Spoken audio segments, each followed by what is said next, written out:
Hello guys, nandito tayo sa Alimol. Ang kapanalim natin si Val Romano. Okay. Hello Val, Hi. kamusta ka? Okay naman po. Bali, yung pangalan ko nga pala ay si Val Romano.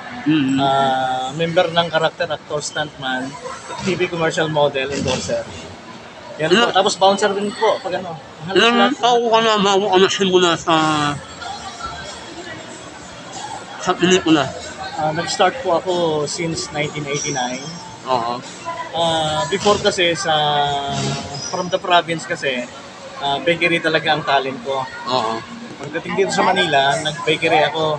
Nagkataon na yung boss ko namatay. So, kailangan ko ng panibagong trabaho dahil mga anak ko maliliit pa eh.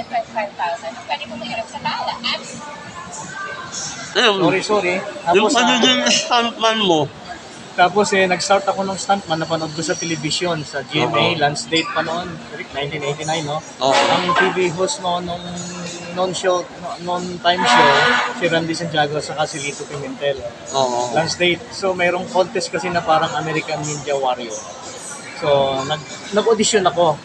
So, nakapasa ako sa audition, tapos naglaban ako ng daily, nalo po ako. Tapos, nag-set ulit ng weekly competition. Nanalo ulit ako hanggang sa semifinals. Nakapasok po ako ng grand finalist, third placer po ako sa Lakas Pinoy. Ito ang kompleto. Tapos, yun, nag-start na ko ensayo sa Luneta kay Direk Lauro Flores. Yun po ang mentor ko at saka yun ang nag-ubog sa akin ng sa mga action film. Oo. So marami kaming ginagawa noon ng mga Chinese film. Paano mo na nung kasabay sa Ligan? Ito na lang direct later, mga 3 years ago kami magkaibigan ni Oo. Dan. Dahil isa rin to sa hinahangaan kong karakter, tingnan niyo ng direct kung gaano galing ang karakter niyan. Oo. May pelikula ko eh. Tapos Ayun. direct yun na, nag-stuntman na ako.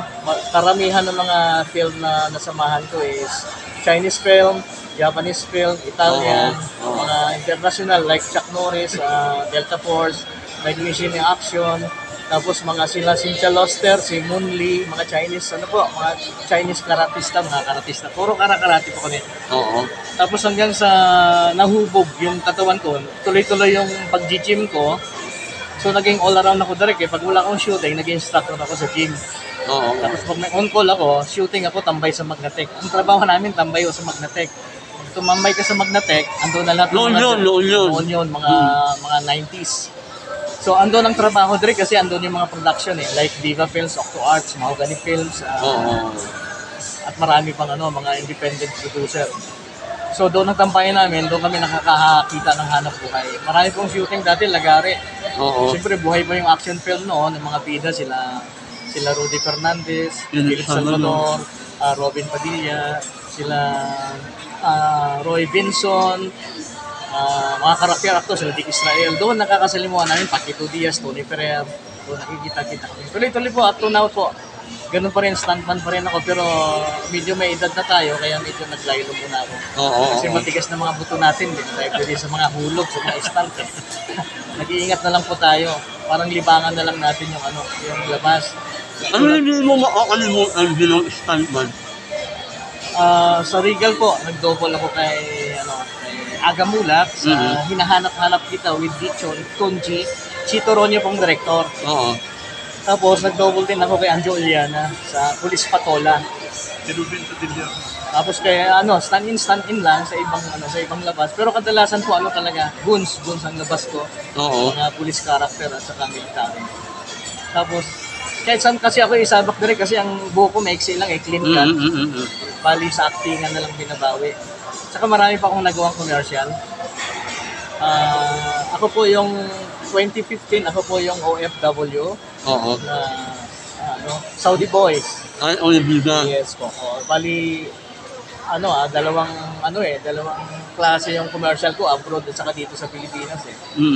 Tapos sa Talk and Text Di mo na indinalit sa'yo nun. Opo. Siguro kasi lead ako eh.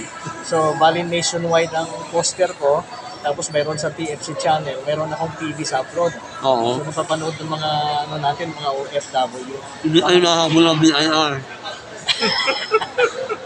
Government po kasi kaya walang BIR. Walang government lang.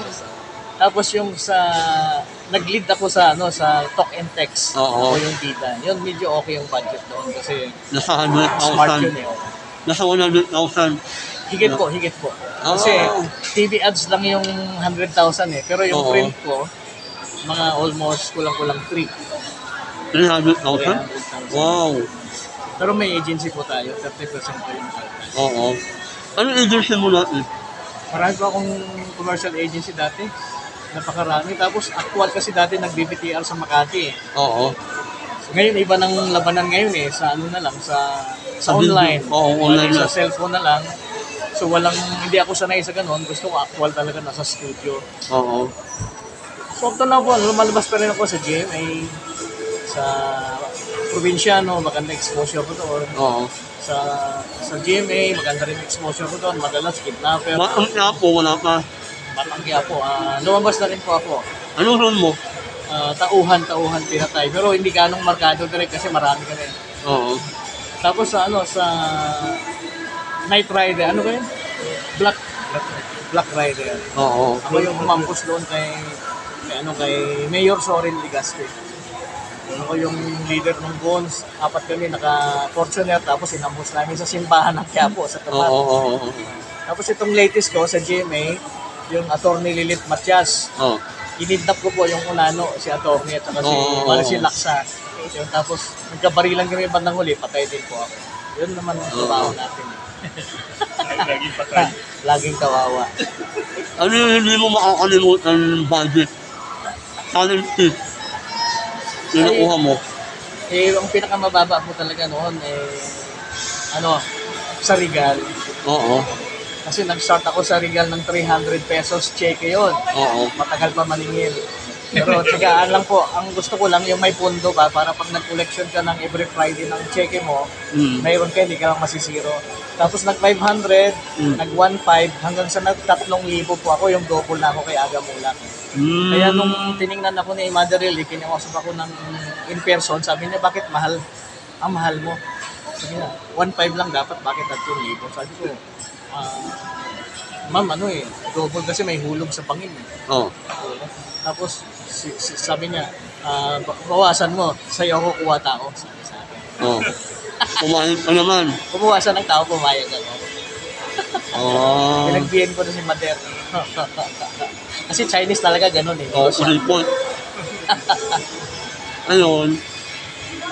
Ilan lang nagawa mong Marami po. Commercial. Commercial, ang dami po. Since early 90s. Kaso lang wala pang internet noon, kaya wala sa YouTube. Oo. Pero itong starting 2006, 2007, up to now, nasa YouTube lahat ng clippings ko. Hanapin mo lang yung title, lalabas ka agad. Pero Oo. yung before, wala. Ang dami ko Yung Ginebra San Miguel ho, ako lagi niyan kainuman ni Julio Diaz. Oo. Ginebra San Miguel. Lagi kami sa pundahan, tapos inuman. Bulldozer ang mga namin, construction worker. Tapos after nung pagod, relax, bundahan, inuman, Oo. Ginebra San Miguel. Ito ang hari. Tunay na tunay. Ano man yan ba? Commercial o magiging stuntman? Siyempre, passion ko direct yung yung stuntman. Masarap Oo. kasi ang feeling mo eh. Yung nakakapunta ka sa mga location, tapos gusto kong humawak ng mga iba-iba't klaseng high-powered na baril. Tapos nakakasay ka sa aeroplano, sa speedboat, sa jet ski, sa helicopter ng libre. Mga eksena po yun. Iba talaga. Tapos napupuntahan mo yung mga private location na magaganda. Oo. Pwede ka nang maligo doon kasi mansion yun eh. Basta masarap ang buhay. Pero sa commercial naman direct, iba naman ang trato sa'yo. Artista ka doon. Saka mas iba yung budget talaga. Mas okay. Mas malaki. Oo. So, iyan ang mga karanasan ko sa ngayon. Medyo okay naman kahit na medyo may edad na tayo kasi yung mga anak ko okay naman, stable na sila. Oo. So, parang libangan ko na lang to ang Lumalabas ka pa rin, hindi na. Lumalabas ka pa rin, hindi na. Lumalabas pa rin ako pag may tumawag, pag mayroong nakaalala. Oo. So, sa panahon ngayon, sa dami ng ng mga bagong stuntman na magagaling, mga bata, mga gwapo, matatangkad. Oo. Oo, kaya madalas sila hindi na tayo pwedeng sumabay. Kami ni Brudan talagang pang-karakter na lang, pang-actingan na lang talaga kami. Rapist, oh. Nagawa ng role niya eh. Dami ng Leon, mayaman. Tatayo po, tatayo. Tapos nagbabouncer na lang ako direct, yun na lang. Minsan close in VIP sa mga artista or premiere Oo, night oo, or oo. or mga sa mall tour ng mga models, yun na lang ang binabantayan ko, security nila. Nag-handle kasi ako ng security before eh. Up to now, ngayon palabas-labas na lang kung mayroong racket na lang. Oo. Kaya hindi ko rin boring din pag sa bahay lang kasi. Oo. Kaya gusto ko rin makalabas. Mensahe mo sa mga followers mo. Sa mga followers pala Followers mo? sa followers ko, sana suportahan niyo ako Oo. para naman magsisipag ako sa mga vlog ko or reels. Oo. Suportahan niyo lalo na po si Derek Vance vlog. Suportahan po natin sana. Oo. Maraming salamat po. God bless you all po. Salamat. Kaunting paalala sa mga gustong pasukin ng stuntman. Advice ko sa mga baguhan, stuntman, maganda po ang mga training ngayon, advantage ang training ngayon, kompleto sa gamit, pero konting ingat lang po. Kasi minsan sa ensayo, nagdidisgrasya tayo. Pag nadisgrasya kasi tayo, baka hindi na natin magawa sa mga actual na, sayang naman. Mag-ingat na lang po tayo. Alalayan na rin po natin mga instructor para may konting safety po ang mga alaga natin ng mga baguhan. Oo. Hindi ko pala nasabi sa panahon ngayon medyo may edad na kasi. 59 na kasi ako 1 year na lang magsisimula pa rin. Kaya pero kaya pa rin. Oo. Mga fight or mga hulog-hulog pa dyan. Huwag lang masyadong mataas. Masakit ang bewang. Masakit na kasi. Masakit na Pero okay pa rin naman, nagbubuhat pa rin ako. Maraming salamat. Salamat po. Maraming salamat sa lahat. Napa-impreg Oo.